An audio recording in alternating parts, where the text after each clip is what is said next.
Right now, we probably have more tablet options than ever before, but now that we have the new Galaxy Tab S9 that just came out recently, it can be a bit pricey, so should you consider saving your money and get something like the Galaxy Tab S9 FE? Well, let's go over a few things first.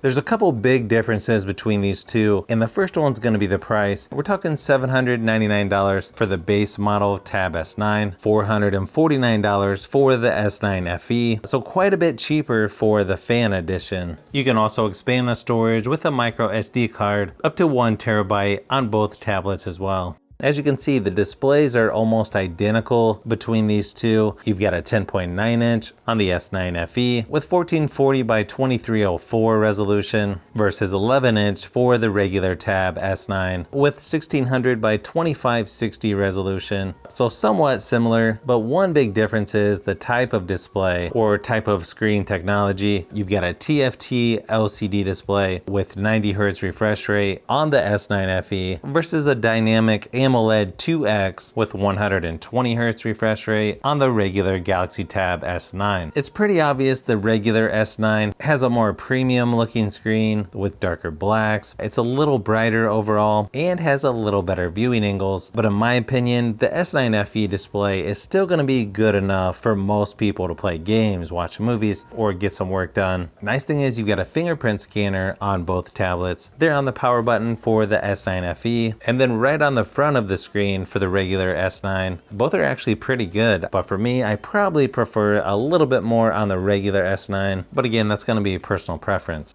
One advantage you've got with a regular Tab S9 is going to be battery life. It lasted 9 hours in my battery drain test versus only 7 for the FE. So if you want the tablet with better battery life, you'll want to go with the regular Tab S9, but both tablets are going to have plenty of power to get you through a day or two with mixed usage, even more if you turn the screen brightness down.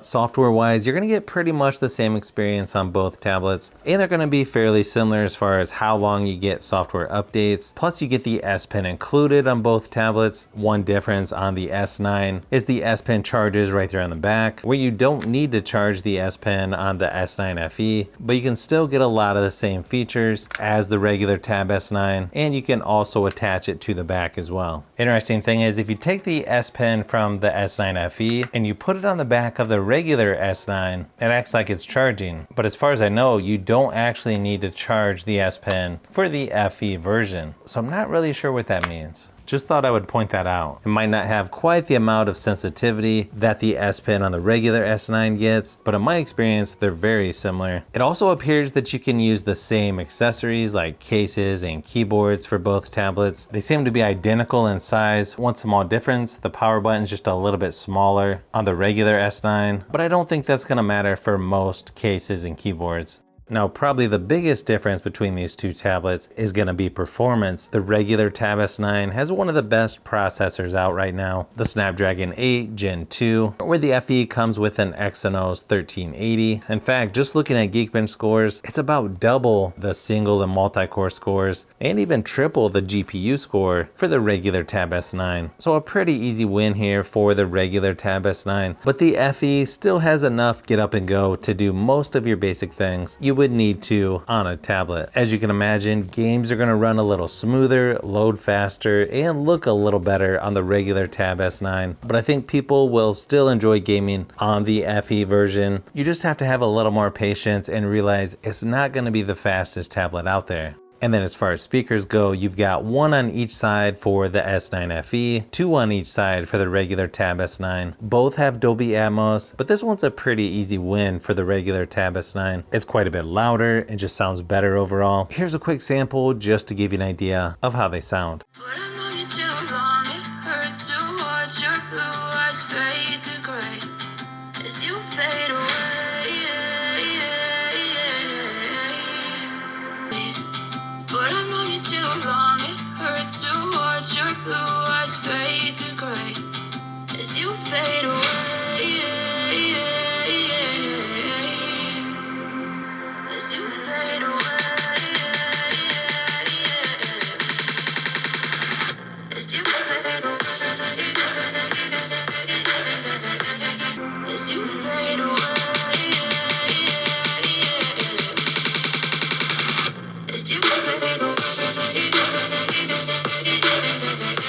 As far as the cameras go, you've got an 8 megapixel on the back of the FE, 13 megapixel for the regular S9. They both have a 12 megapixel ultra wide lens on the front. It may be a little better resolution on the regular Tab S9 for the rear facing camera, but the front camera actually looks better in some situations on the FE. So I don't think you can go wrong with either one to use for Zoom meetings or other video conference calls. Here's a quick sample of each just to give you an idea of what to expect.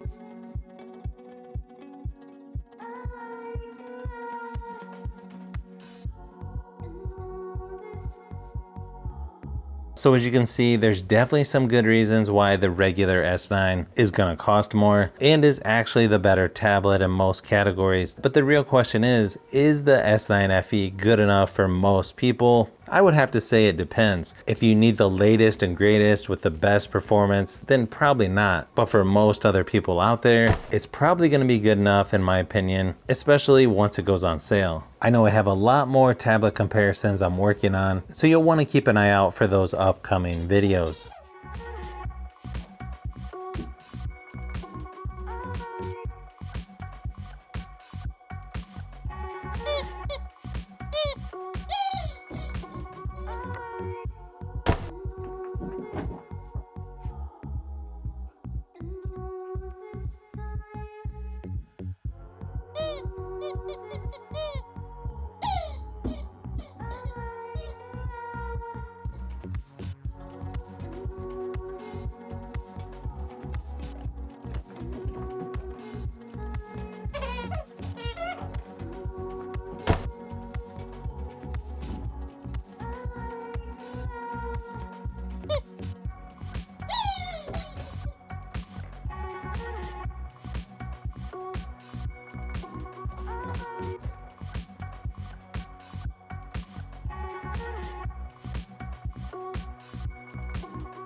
So if you've made it this far into the video, you may want to say thanks by subscribing, and don't forget to give a thumbs up if this video was helpful. This is Brian from Fishbee Productions. Thanks for watching, and I'll see you on the next one.